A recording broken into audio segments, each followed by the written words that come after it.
invitación y por el espacio. Y bueno, para cambiar un poquito con lo que veníamos de efluentes industriales, los voy a trasladar un ratito al campo. Bueno, como decía Rodrigo, yo trabajo en el INTA, en la Estación Experimental Agropecuaria de Rafaela, y con el grupo de trabajo venimos trabajando hace más de 10 años en buscar alternativas que traten los efluentes que genera el tambo, ¿sí? Por ahí no son los medios o los tratamientos más comunes, ¿sí? O más bien más convencionales de una industria los que se pueden aplicar directamente en el tambo. Entonces justamente por eso en el grupo se viene trabajando y evaluando alternativas, sobre todo que sean factibles de implementar por el productor por las causas que ahora les voy a ir mencionando. Bueno, para empezar, mostrarles un poco la evolución que ha tenido la producción lechera en nuestro país, como para introducirlos al tema.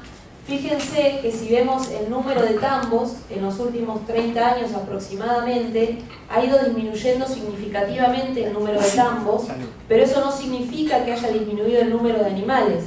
Si vemos las escalas de tambo, el número promedio de animales por tambo ha aumentado, ¿sí? Hoy, en 2015, estamos aún un poco mayor que este valor. Entonces, ¿eso cómo lo vemos? Como una intensificación o una mayor productividad, no solo mirándolo desde el punto de vista de mayor producción de leche, mayor producción de carga animal, sino viéndolo desde el punto de vista ambiental en una mayor generación de residuos en menor espacio, con lo cual cada vez es más necesario buscar una alternativa de tratamiento. Entonces, bueno, como les decía, la lechería se encuentra en un periodo de fuerte intensificación, al igual que en la mayoría de las producciones pecuarias. Y por otro lado, es muy factible que en un futuro la lechería, como las otras producciones, estén sujetas a reglamentaciones paralencelarias, como por ahí algunos indicadores que se vienen mencionando y trabajando, huella de carbono, huella hídrica, sobre todo para aquellas explotaciones que exportan la leche. Entonces el desafío que nos proponemos es que la producción lechera continúe mejorando la eficiencia, pero que también sea sostenible. Esto rápidamente para que vean, como bien sabrán, la producción agropecuaria se desarrolla principalmente o fuertemente en las provincias de Buenos Aires, Santa Fe y Córdoba. Sí, acá tenemos diferentes indicadores, pero las tres principales provincias productoras de leche son estas tres, con las cuales son las que venimos trabajando más fuerte. Entonces, bueno, a modo de resumen de esta caracterización, tenemos un menor número de tambos, crecimiento en el tamaño de los rodeos, y todo eso nos genera mayores presiones sobre los recursos naturales. Tenemos por lo tanto, como les decía, mayor generación de efluentes y residuos, que lo vemos sobre todo el impacto en el agua, tanto subterránea como superficial, dependiendo de la zona en la que nos encontremos. Por otro lado, esa lechería, como les decía, se está intensificando no solo el número de animales, sino también se están produciendo encierres parciales, temporarios, permanentes, es decir, por diferentes causas climáticas, por el avance de la agricultura y demás, el ganado se empieza a encerrar en comederos, ¿sí? En establos. Entonces, ¿qué nos produce eso? Mayor concentración aún de los residuos en menor espacio. Por otro lado, este aumento en la intensificación, en la escala, también vemos que se ve en muchos tambos deficiencias en las instalaciones, es decir, por ahí el aumento de la instalación o el crecimiento de la instalación no ha acompañado al crecimiento del rodeo, por lo tanto esas instalaciones quedan chicas, el tiempo de ordeña es mayor, el tiempo de espera de los animales es mayor y por lo tanto todas esas son causas que nos generan aún mayor cantidad de residuos. Muy importante, si bien se viene trabajando, por ahí falta un poco de información adaptada a las condiciones específicas de nuestro país y si bien también cada vez recibimos más consultas de productores, que bueno, voy a volver a hacer el tambo, lo voy a hacer más grande, lo voy a ampliar, voy a hacer un tambo nuevo, quiero empezar desde cero haciendo bien las cosas con los efluentes, lamentablemente son los menos, ¿sí? Hay bastante escasa conciencia sobre el impacto que genera no solo el no tratamiento, sino el mal uso de estos efluentes. Les digo mal uso porque después les voy a comentar algunas cosas puntuales. Y por otro lado, están empezando a haber controles, registros, ¿sí? algunas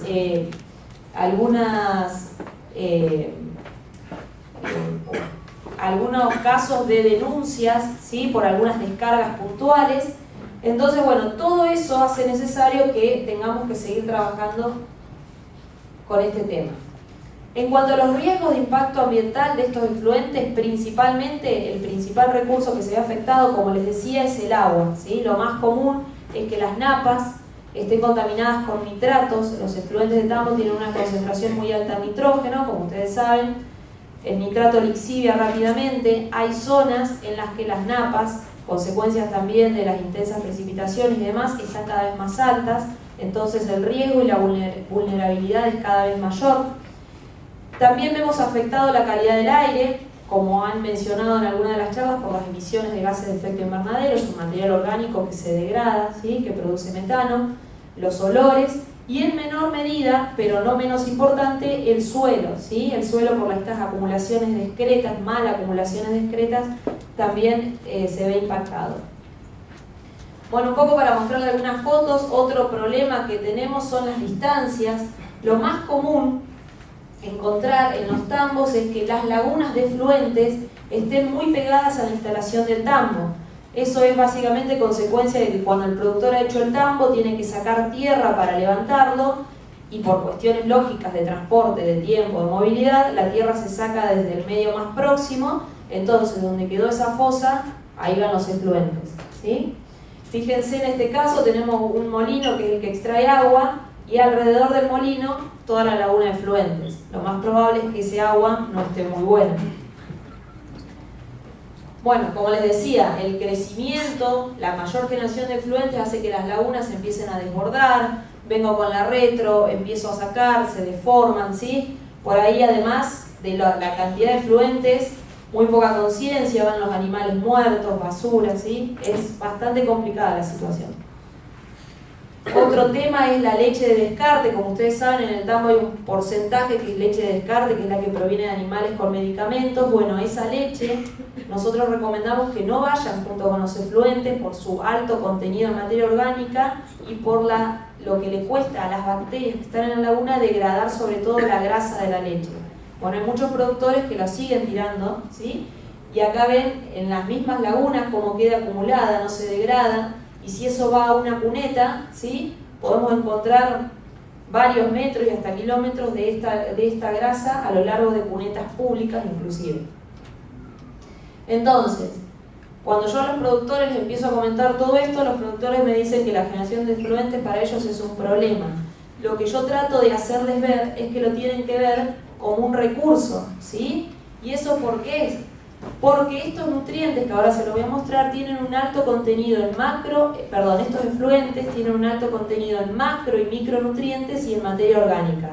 ¿Cómo se puede aprovechar? Varias formas, algunas más factibles que otras. Ahora les voy a hacer un repaso un poco rápido, ¿sí? Pero bueno, lo importante de destacar es que estos efluentes, si bien tienen un alto porcentaje de agua, tienen un gran contenido en macro y micronutrientes y en materia orgánica.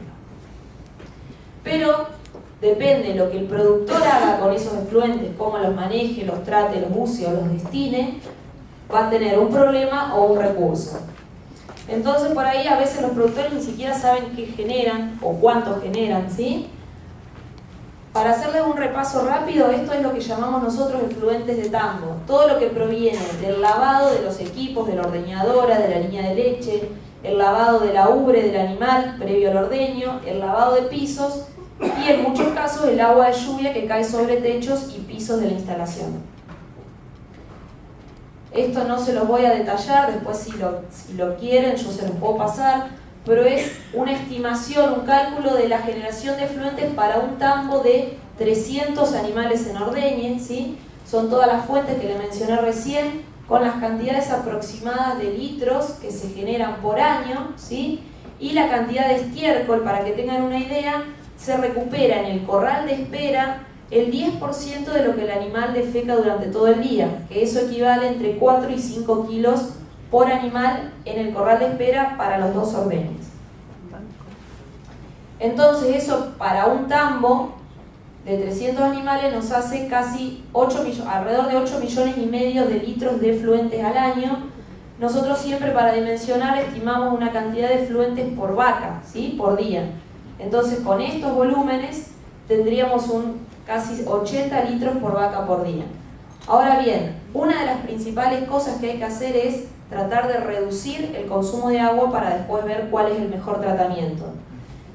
Esto se lo menciono rápido. Esta es la placa de refrescado que sirve para enfriar la leche. Esa placa utiliza agua limpia, ¿sí? Para ir enfriando la leche antes de que la leche ingrese al tanque.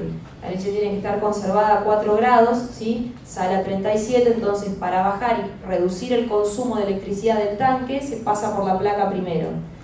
Esa placa consume entre 2,5 litros y 3 litros de agua por cada litro de leche a refrescar. ¿Está? Entonces imagínense que como está acá, el mayor porcentaje de generación de efluente lo lleva la placa. Ahora bien, esa es un agua totalmente limpia que no cambia nada en la composición porque no se mezcla con la leche. Entonces, primer punto, lo que casi que no negociamos con los productores es que este agua se reutilice, ¿sí? Que se le dé otro uso. Generalmente se almacena en tanques australianos y se lo usa para bebida del animal o para limpieza del mismo tambo. Pero entonces, reduciendo eso y tratando de que el agua que cae sobre techos y pisos no vaya junto con los efluentes, no vaya por ahí al mismo terreno por escorrentía natural, porque lo mismo, no es agua contaminada, reducimos de 78 litros por vaca por día a 26. Entonces, empezando a reducir, después se va a hacer más fácil en costos, en operatividad y demás, dimensionar un sistema de tratamiento. ¿Se entiende? Bien. Por otro lado, esta es la cantidad de macronutrientes con los que nosotros más o menos siempre caracterizamos el efluente o el residuo sólido. Nitrógeno, fósforo, potasio, no se ve bien ahí, pero es cómo aumenta la cantidad de nutrientes a medida que aumenta el contenido de sólidos del efluente. O sea, cuanto menos agua usemos, más rico va a ser ese efluente para después darle una utilidad. Bien, por otro lado, como yo les decía, mayor intensificación tenemos mayor cantidad de residuos, ¿sí? Lo que les decía, los encierres, es muy común hoy por hoy ver esto en la mayoría de los tambos, pero en general, como les decía, pasa en la mayoría de las producciones pecuarias. Bueno, esto simplemente para que vean cómo está asociado el tiempo de permanencia en cada lugar, que es lógico, ¿no? Con el porcentaje de defecaciones que quedan depositadas en cada lugar. Lo importante es ver cuáles de esas son las que yo puedo recuperar para tratar. En el campo, el animal postea a lo largo de todo el campo, ese estiércol no lo puedo recuperar. Entonces, cuanto más encierre tenga, voy a tener más trabajo para recuperar, pero voy a tener más posibilidad de recuperar esos sólidos y darles un uso como por ejemplo la producción de biogás. ¿Se entiende? Bien. Bueno, estos son los tipos de corrales de encierre que se utilizan hoy por hoy. Por ahí el más utilizado es este del medio, corral seco. Hay diferentes tipos. Lo que quiero mostrarles acá es que por más que acá están encerrados, el piso es de tierra y acá seguramente no sea muy fácil recuperar ese sólido, ¿sí? Y si voy a pensar después para una biodegradación, con la cantidad de tierra que me queda acá va a ser muy difícil, la voy a complicar más. Entonces, ya también esto me condiciona en cuáles puedo ver qué tratamiento aplicarle a cada uno. Para que tengan una idea, este es el corral lo que se llama dry lot o corral seco, lo tenemos allá en la experimental. Esta zona que está acá, que es donde el animal está comiendo, ¿sí? Acá se le da, esta es una calle por la que se le da el alimento, los animales están acá, tienen sombra, bebederos, y en este sector está el animal parado comiendo. Cuando está el animal encerrado 8 horas, gran parte del tiempo lo pasa acá, lógicamente, porque es donde está la comida, ¿sí? Entonces, esta es la zona que llamamos zona crítica, porque si es donde está más tiempo, es donde hay más estiércol, ¿sí?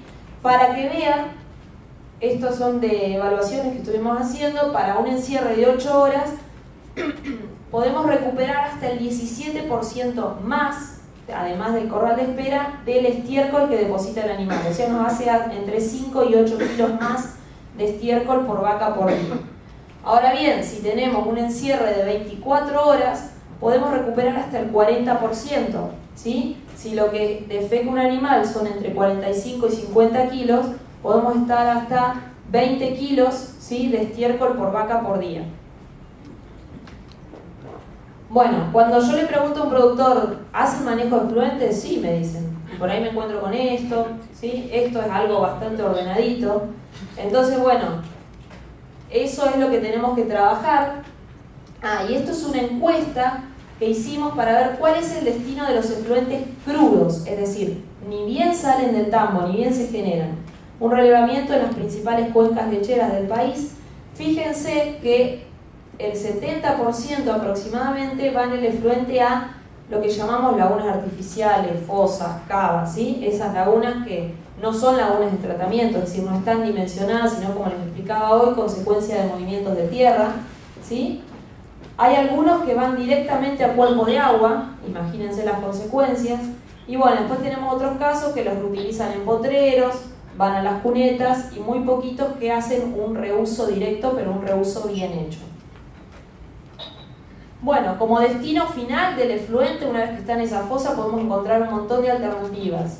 Este molinete que esparce el efluente, cunetas que atraviesan kilómetros, ¿sí? Esto que ya está continuamente inundado, bajos que están inundados, fíjense esta laguna, el tamaño, ¿sí?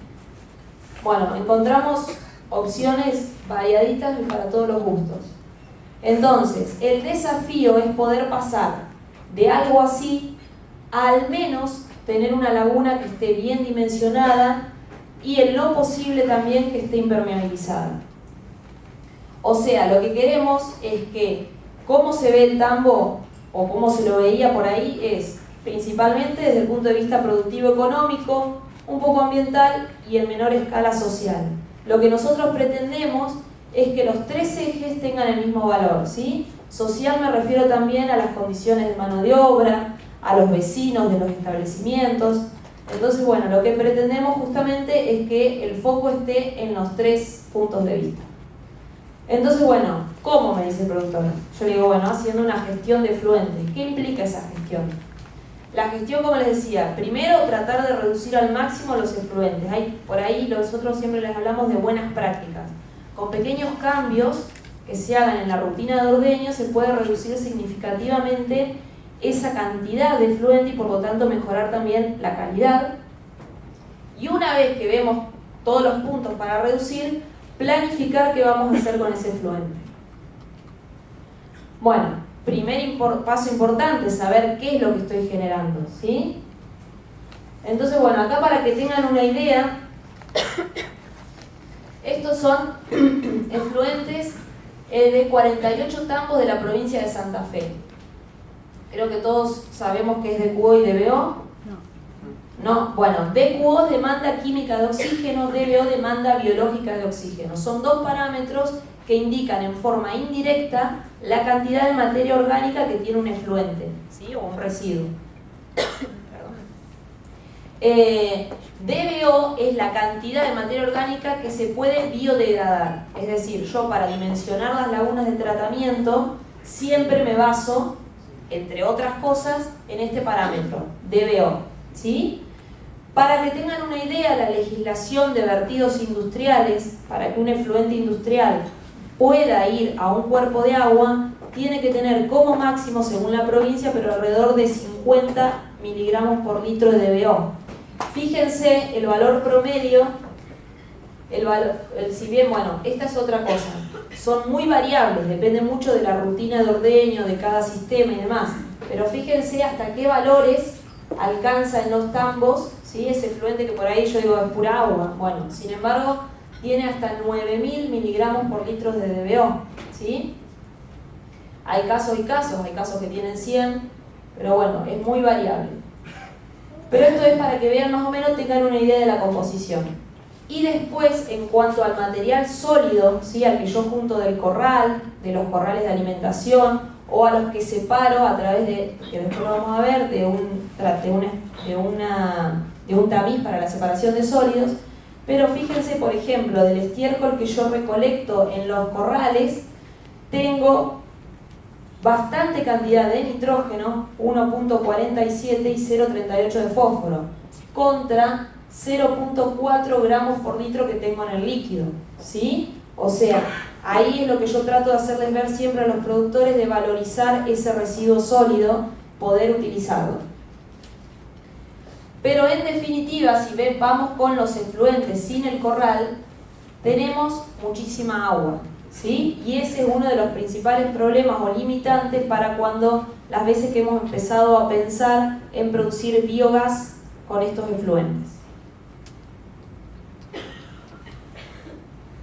Bueno, entonces, cuando pensamos en una gestión de los efluentes, tenemos que pensar en todo esto, ¿sí? La producción, que es lo que les estuve mencionando, cómo recolecto todos esos efluentes y después qué voy a hacer, si solamente lo voy a almacenar, si lo voy a tratar o si lo voy a utilizar. Entonces, bueno, por ahí siempre le mostramos al productor un árbol de decisiones con los pros y los contras de cada alternativa. Y bueno, como alternativas hay muchas para lo que es todo lo que es la recolección y conducción, que son cámaras de almacenamiento temporario, bueno, con diferentes alternativas que ahora no voy a detallarlo. Pero lo más importante es ver esto. Una vez que yo tengo el efluente acopiado, ¿qué hago con eso? ¿Sí? Teniendo en cuenta que estamos en el campo, que por ahí, como les decía, los medios convencionales o los tratamientos convencionales en la industria es muy difícil de aplicar acá por cuestión energética. A veces en el sector en el que está se requiere para algún tratamiento específico, por ejemplo, energía trifásica, no es fácil de tener donde no estamos. Digamos, hay muchas limitantes que si las comparamos con una industria estamos bastante lejos, ¿sí? Entonces, bueno, es pensar bien qué hacemos acá. Este es un esquema que trata de resumir lo que estamos últimamente trabajando bastante fuerte. Es el tambo genera efluentes, ¿sí? Si ese efluente va a ir a un cuerpo de agua, sí o sí nos tenemos que adaptar a la legislación vigente para vertidos de efluentes industriales, con todo lo que les decía, sobre todo teniendo en cuenta la carga orgánica, la DBO. Entonces ahí no nos va a quedar alternativa que hacer un tratamiento bien detallado y bien específico que baje esos niveles, desde 3.000, 4.000 de DBO hasta 50, ¿sí? Pero a partir de muchos estudios que se vienen haciendo de utilización de este efluente por el contenido de materia orgánica y demás, venimos trabajando con un proyecto con la UBA y con CREA, fuertemente con las 3 provincias, con las secretarías de Agricultura y de Ambiente, en tratar de ver cómo se pueden utilizar estos efluentes en forma, nosotros decimos agronómica, que no es lo mismo que hacer riego, por ahí, a ver si lo puse acá. Acá está. La legislación de vertidos industriales nos da la opción, tanto para Buenos Aires, Santa Fe, Córdoba. Cuerpo de agua, que es lo que les decía, con los límites de DBO, de WO, ¿sí? Y nos da otra opción que es, bueno, absorción por suelo. Bueno, en los 3 casos se llama absorción por suelo, hay otros que se llama fertirriego, pero no es lo mismo que desparramar o esparcir el efluente en el campo. Lo que nosotros pretendemos es que, aplicando buenas prácticas, el productor pueda reutilizar este efluente en forma eficiente. Hay muchos estudios, yo acá no se los puse, pero evaluaciones de respuesta de cultivos, respuesta de suelo, ¿sí? Frente a estos efluentes. Entonces, en provincia de Córdoba ya lo aceptaron, ya está aprobado. Ahora estamos trabajando con Buenos Aires y Santa Fe. La idea es que aplicando buenas prácticas, como les decía, esas buenas prácticas tienen que ver por ahí, ver cuál es la época del año en la que se puede esparcir, previamente darle un almacenamiento mínimo a ese efluente que está entre 30 y 50 días, dependiendo de la zona, la temperatura, la degradación, ¿sí? Darle un almacenamiento y después esparcirlo, evitando encharcamientos, teniendo en cuenta la profundidad de la napa y demás. Eso es lo que nosotros englobamos en buenas prácticas. Pero la idea es poder reutilizarlo y que no este efluente sin tratamiento o con un poco tratamiento vaya al cuerpo de agua. ¿Se entiende? Bien.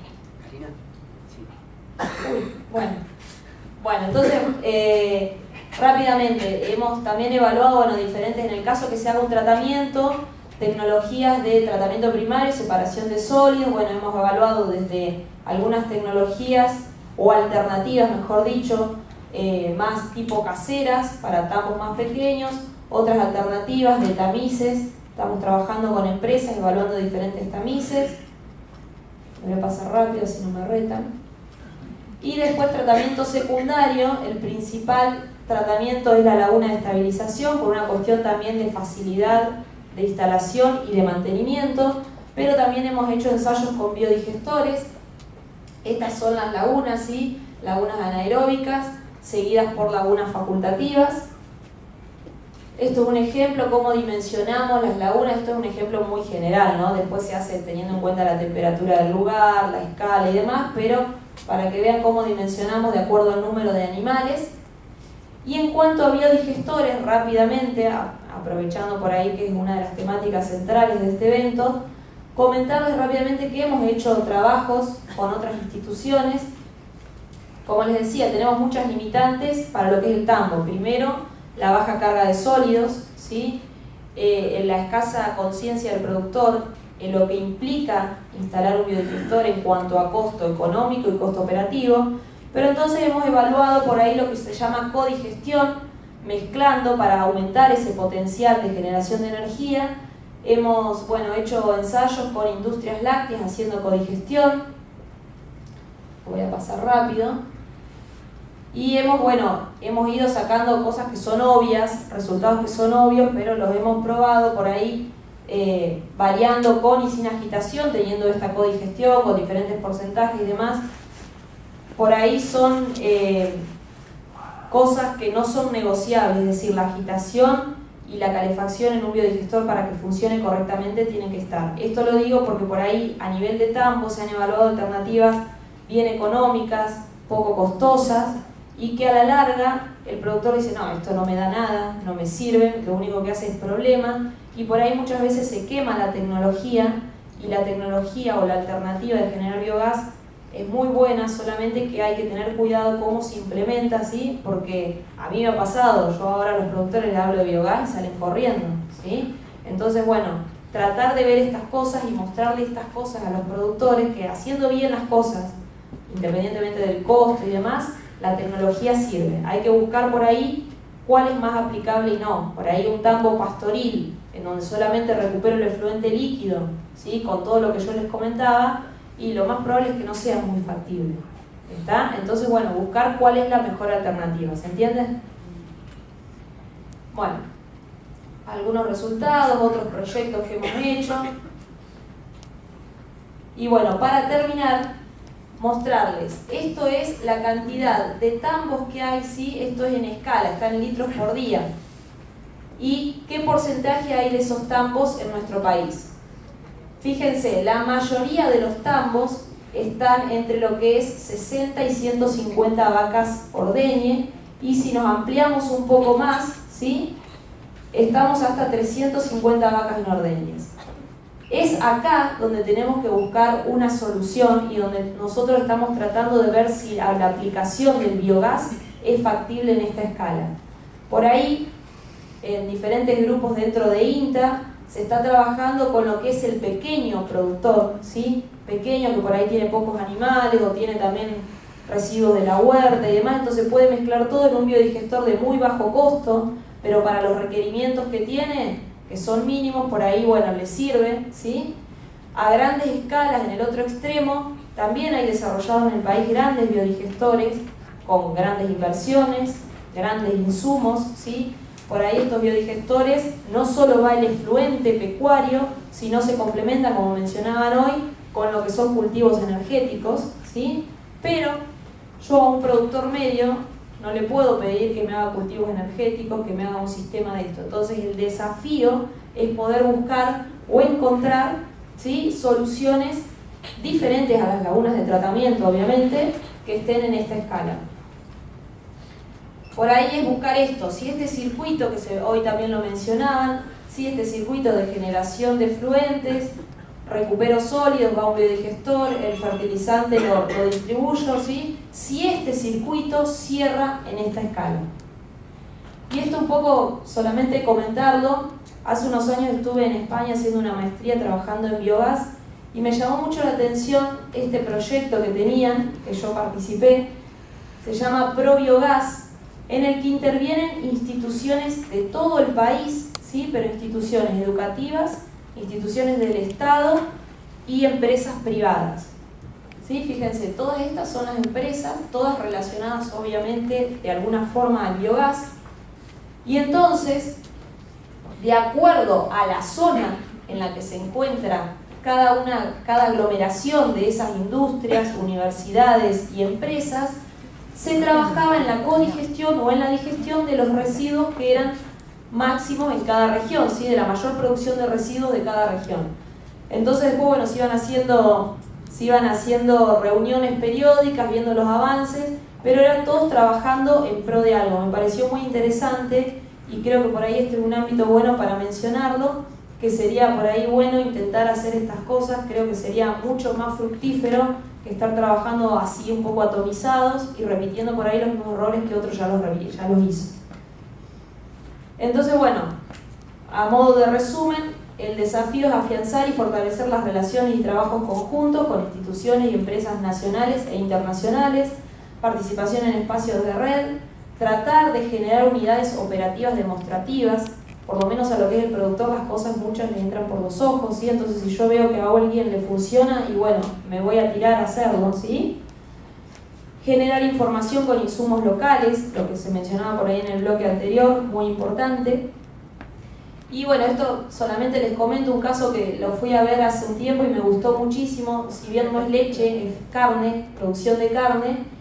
Este es un productor que se animó, se lanzó y entonces, bueno, con una empresa de acá de Buenos Aires, hicieron primero todo el corral donde están los animales de cemento, por el tema de la recolección que yo les decía, y hizo este biodigestor. Hoy por hoy el productor ya está generando energía eléctrica y están terminando los trámites para venderlos a la red, ¿sí? Por ahí son casos que está bueno difundirlos, ninguno es totalmente replicable, cada caso es muy particular, pero por ahí son buenos y alientan a que la tecnología sí se pueda hacer, más allá de todo lo negativo que les conté antes.